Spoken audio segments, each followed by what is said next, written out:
অনেক রকমভাবেই মাছ ভাজা করেছেন, খেয়েছেন। এরকম স্টাইলে মাছ ভাজা করেছেন কি না আসলে আমি জানি না। আজকে আমি পাঙ্গাস মাছ ভাজা করেছি একদম অন্যরকমভাবে।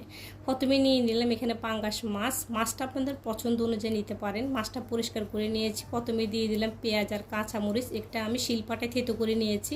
রসুন, হলুদ, মরিচ, লবণ, জিরার গুঁড়া, কর্নফ্লাওয়ার, সরিষার তেল সব কিছু দিয়ে ভালো করে মেখে 20 মিনিট রেস্টে রেখে দিয়েছি। 20 মিনিট পর এখন ভাজতে এসেছি আর কি।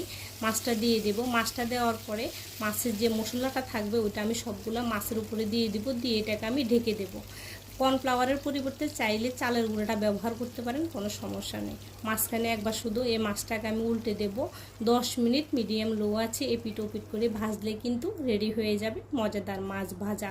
এই মাছ ভাজাটা কিন্তু গরম ভাত দিয়ে খেতে একদমই দারুণ লাগে। আমার কাছে তো বেশ মজা লেগেছে, এই জন্য আমি ভিডিওটা শেয়ার করেছি আপনাদের সাথে। আপনাদের কাছে কেমন লাগলো মাছ ভাজাটা অবশ্যই বলবেন।